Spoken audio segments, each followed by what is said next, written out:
Hello, my name is Horrorama, and today I have found 4 very interesting stories about encounters people have had with paranormal beings from the Backwoods Creepy subreddit and the Paranormal subreddit. But before we begin, I just wanted to tell you that if you end up enjoying my narrations, then please do consider liking and subscribing, because that really does help the channel a lot. But either way, let's get into the narrations.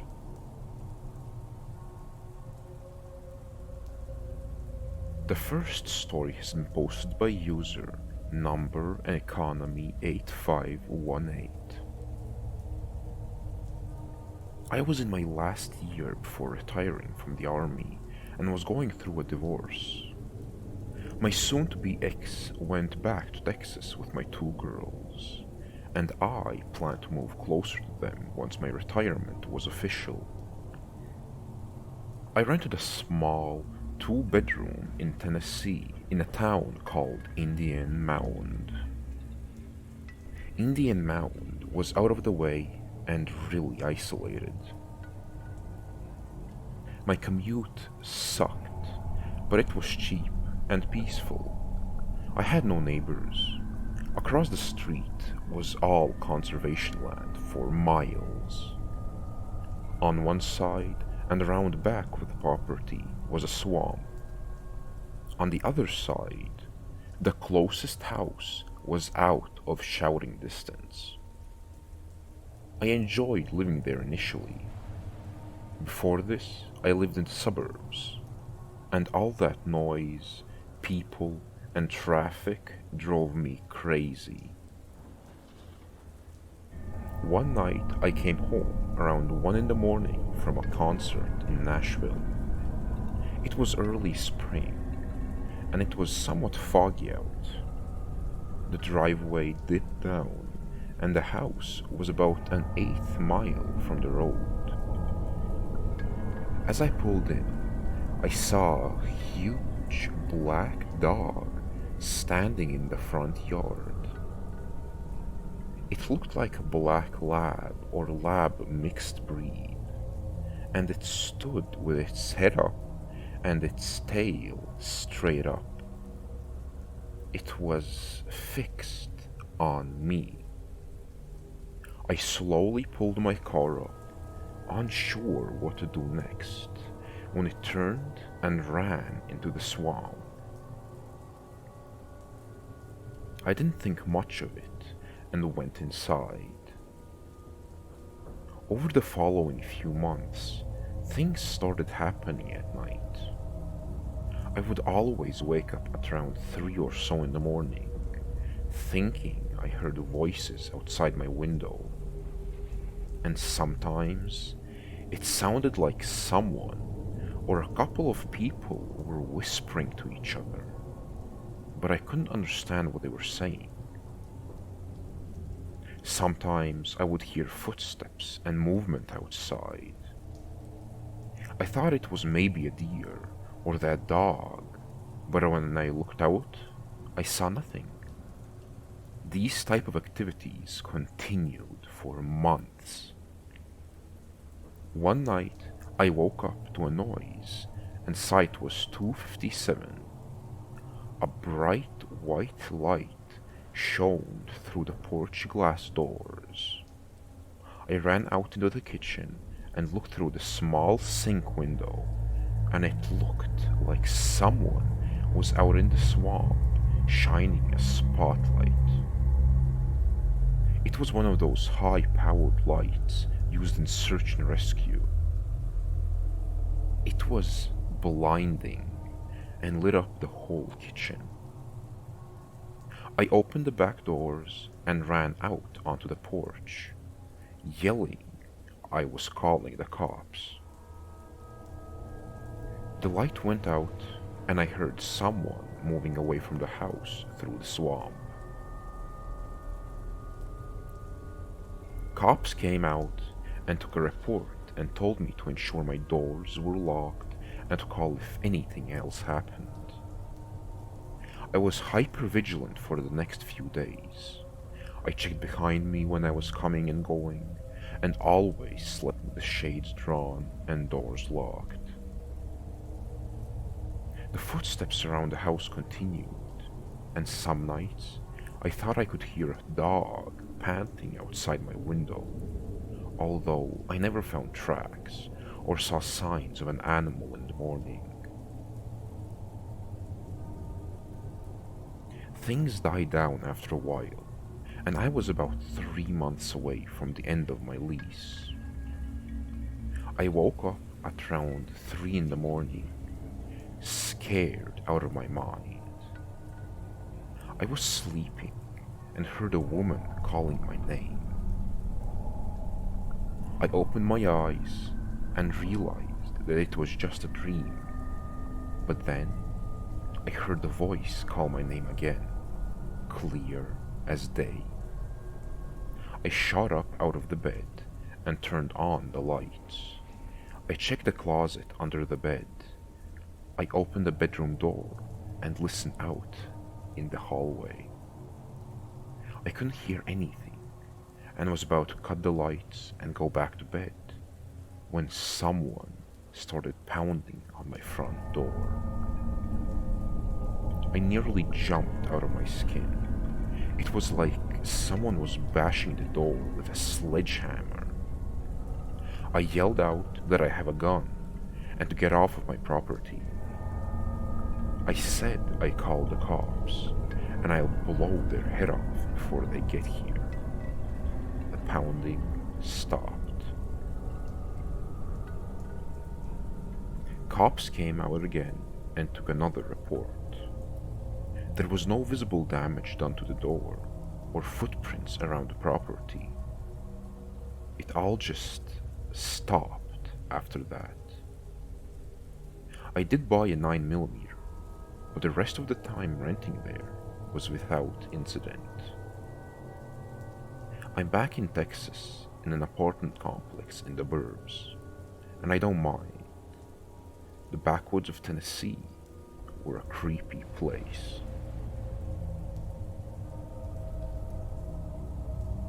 The second story has been posted by user positive_fix9434. I'm originally from the Northeast, but couldn't stand the winters, so went south for college. I was enrolled in my first year of university in the southern part of the US.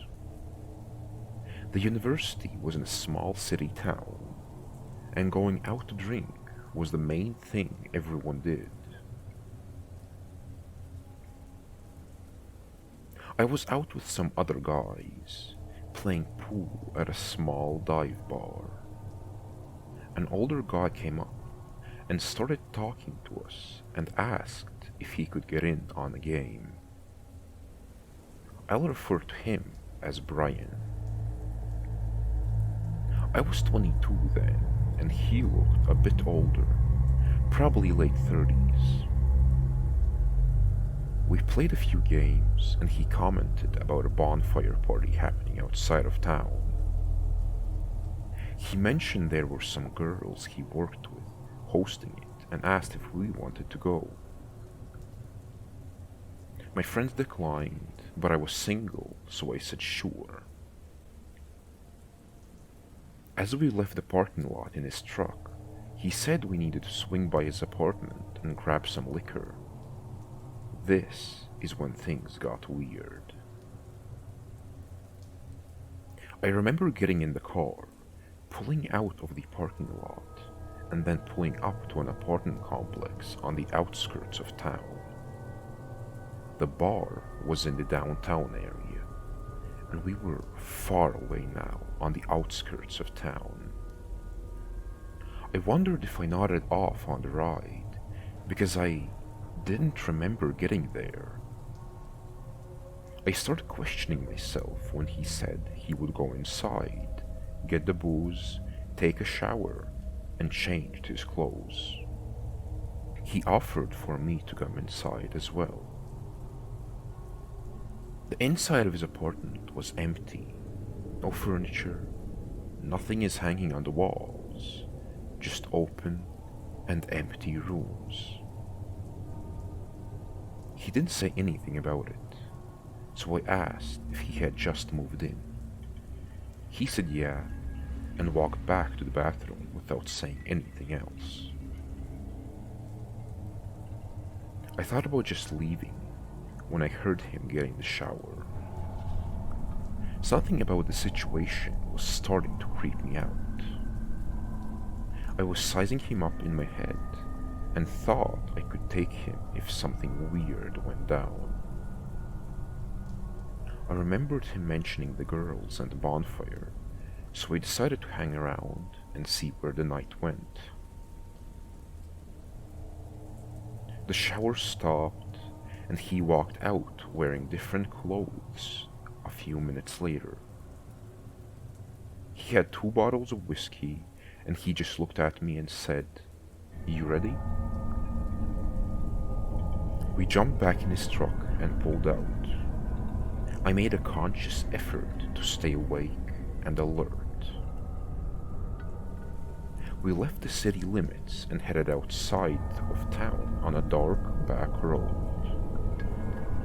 We were still on a main road, but we were far from town now, and the closest city I knew of was an hour away in the opposite direction.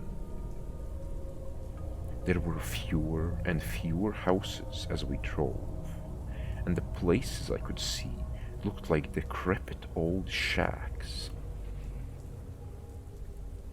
I had lived here for a couple of months, but never been out this way. We drove for a while, and I asked a few times if he knew where he was going. This was in the middle of nowhere now. I didn't see any houses, and it was just thick woods on each side of the road. I didn't see him reading off on any directions or anything. I saw a small parking lot with a gas station and a turnoff. A lone streetlight lit the gas station. Only 2 pumps, and they looked ancient. A red neon sign read 24 hours. The building was a double-wide trailer converted into a store. We turned off onto the side street and kept driving. This road was even worse than the main road we were just on. There were no streetlights, and it was very narrow. It twisted and turned, just snaking through the woods. No houses were visible, but I would see an old mailbox every once in a while. We came to the top of a hill, and there was a driveway. I asked again if he knew where he was going, and he just chuckled. I was in the middle of nowhere, surrounded by woods, with some dude I didn't know. Fear started to creep in. It wasn't at a house.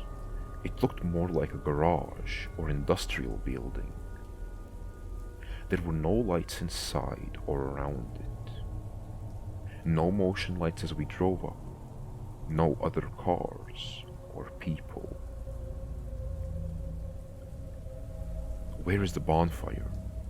I made my tone as direct as possible. He just said, "Back through the woods." We drove past the building around the back to the woods. As we got closer, I could see it was a small path. As we went through, branches scraped along the truck's side, and after what seemed like forever, the trail opened into a clearing, and I could see a few other trucks and people. Relief washed over me.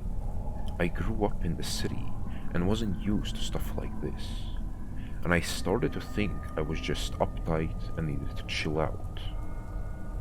It was past midnight, and we left the bar around 10, so it felt good to get out of the truck. I scanned the group, but could only see a few girls. A couple of guys were building a fire and trying to get it going. There were 25 or maybe 30 people there. A guy who was introduced as Mike walked up to us to greet Brian, but he was staring at me the whole time. He never once stopped staring at me. Brian said he needed to take a piss and walked off, and Mike asked if I wanted a beer. He said to hang tight and walked away. Mike came back and handed me an open bottle. I said thanks and started to make small talk, but he just turned and walked away. I started to look around, and something just seemed off. There was no music playing, no lights, no liveliness to the conversations. The people at this party seemed diverse in age, and I wondered how everyone knew each other. No one was talking, they were all just standing together in small groups and mumbling. Each time I approached a group of people, they would all stop talking and stare at me. It was standoffish and uncomfortable. I found myself standing alone and just looking for Brian. I couldn't see him anywhere. I looked around for his truck, but didn't see it. I had had enough of this weird event and was ready to go. I kept scanning around, looking for his truck, but it wasn't there. I didn't hear any vehicles start up or come and go while I was walking around. I turned back towards the bonfire and saw everyone looking at me together. All 30 or so people were now in one grouping, and they just stood there. No talking or movement. They were just standing there, completely still and just staring at me. The bonfire glowed behind the group, making the moment feel surreal. I stood there awkwardly and started noticing that their faces were changing.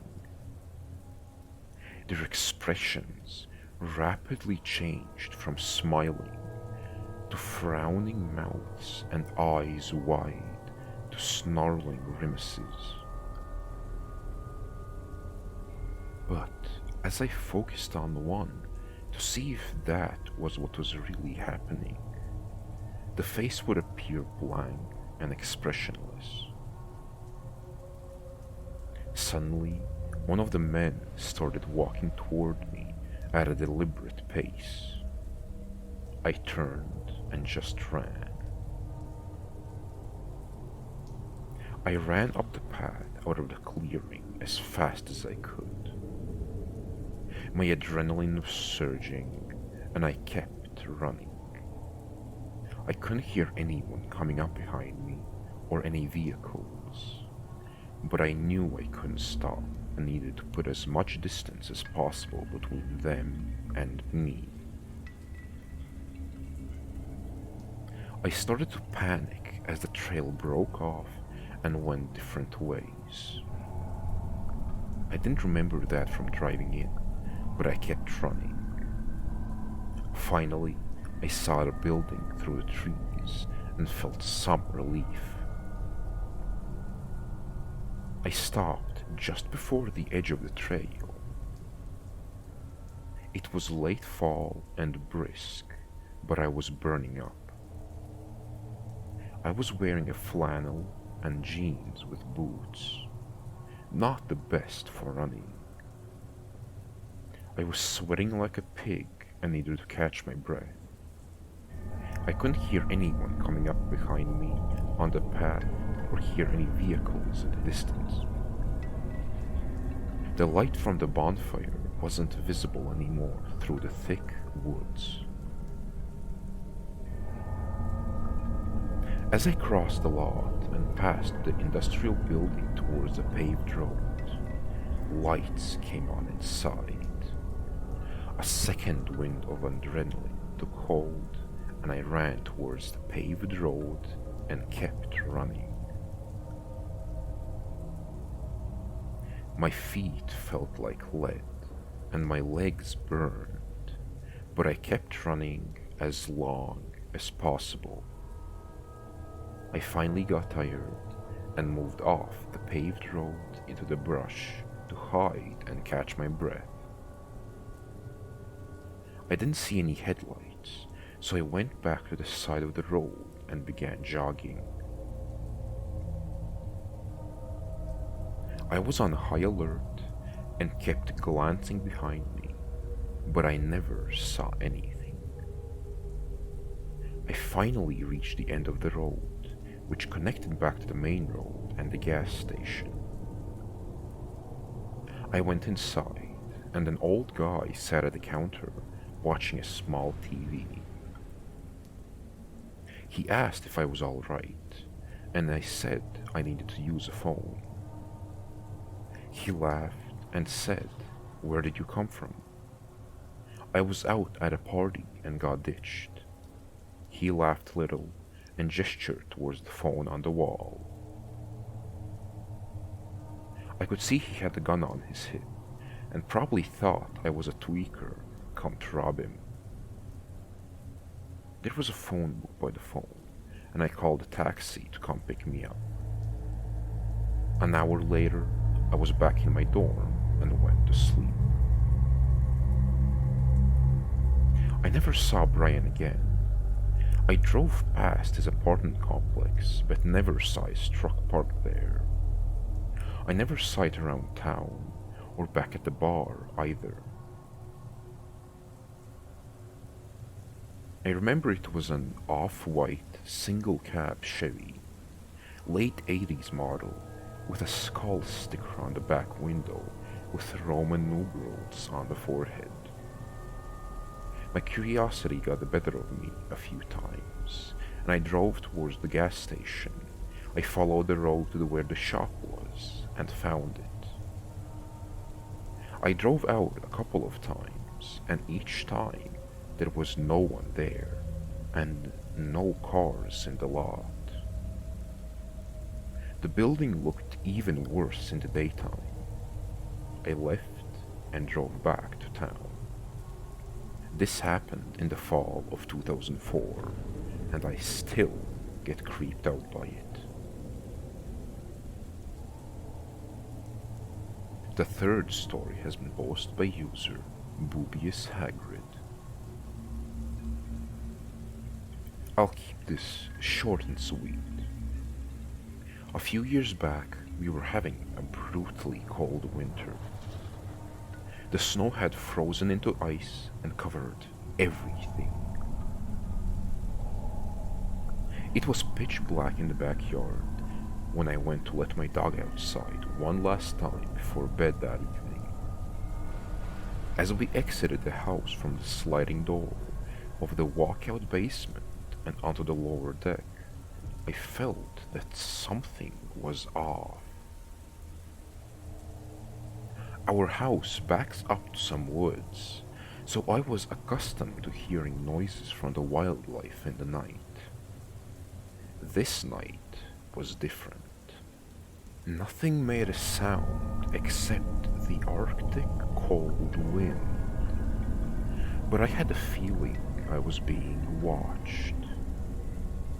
The entire time my dog was in the backyard, I looked around nervously, expecting a coyote or other predator to pop out of the tree line.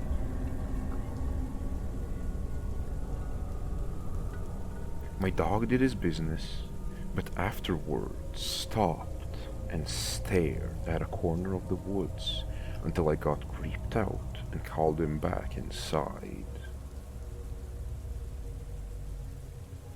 I quickly locked the sliding door and shut the curtains, unable to shake the uneasy feeling I had outside. After double and triple checking all the locks in the house, I went to bed. Around 3 a.m. in the morning, I hear the muffled sound of my dog barking from the basement 2 floors below. I got up, stumbled down 3 flights of stairs, and found him standing at the basement sliding door. He was peeking his head through the closed curtains, barking his head off with the hairs standing up all along his back. I tried calling him away from the door, but he wouldn't let up.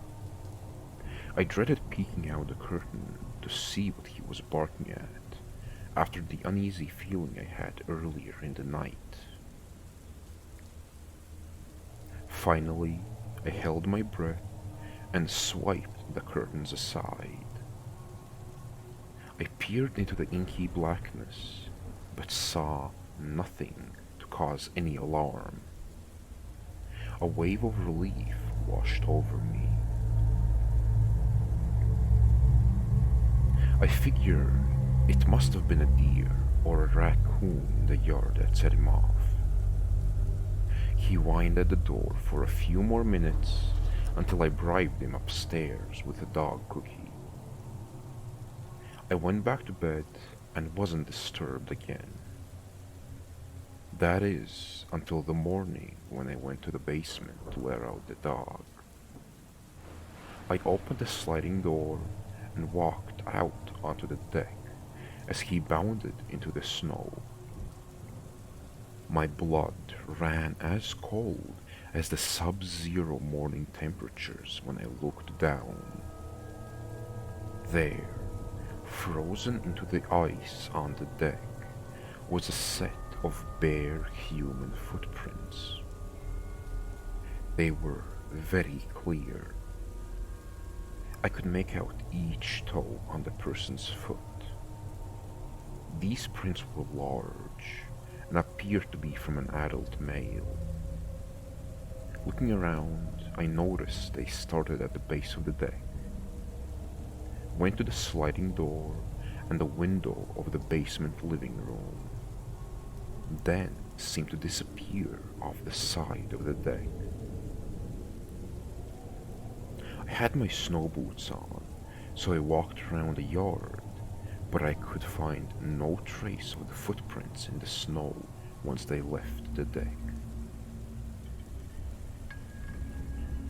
Keep in mind, the daily temperatures that winter barely made it above 0 Fahrenheit, and the chilling wind made it feel close to 20 below. Frostbite would set in within a matter of minutes for anyone walking around barefoot, especially in the dead of night. I never experienced anything like that again, but I did adopt a second dog shortly thereafter. The fourth story has been posted by user Varoven94. I am a logger in northern Canada. I am an avid hunter as well, and have spent many nights hunting alone. That being said, quite a few years ago, I was working on a broken down skidder in the dark after everyone on the logging block was gone. Changing a blown hydraulic hose under the cab when I felt like I was being watched. The feeling continued to get worse and worse, so I was on edge and continued to work on replacing the blown hose. Every trip for tools to the service truck and back, I would scan for eyes in the nearby tree line, about 25 meters away with my flashlight. Nothing. I continued to work on the pain in the ass hose that you literally have to dive your head and upper body under the cab to reach, and so your legs are stuck up in the air and feeling vulnerable. The feeling of being watched gets more intense. All the hairs on my neck are standing, and I hear a two-tone whistle from far away. Almost as if it was wind. It was so far away, but it was a flat calm that day. Also, there was about 6 inches of fresh snow on the ground. I pushed myself out from under the skidder and looked around quietly with a flashlight for eyes in the tree line and down the road. Nothing.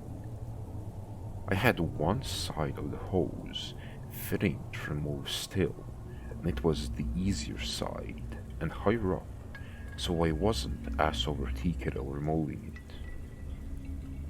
I put my head back under the cab and quickly began to spin the fitting loose. The feeling of being washed was so bad, every hair on my body was standing, and then I heard the same two-tone whistle very loudly in the tree line directly behind me. I had the hose off at the exact same time, so I whipped myself out from under the cab and turned, ready to throw down with a wrench in my hand, yelling, "All right, where are you?" Nothing, no one, no tracks, no eyes, no wind, nothing. The flashlight I had was more of a small floodlight for working on repair stuff, so it didn't light up the inside of the trees. The next day, it had snowed another 6 inches or so, but I went and hiked the tree line with a 12 gauge and 7 3-inch slugs ready to go. No tracks that I could see, no perches on the trees where snow had been pushed off if it was a bird. Nothing.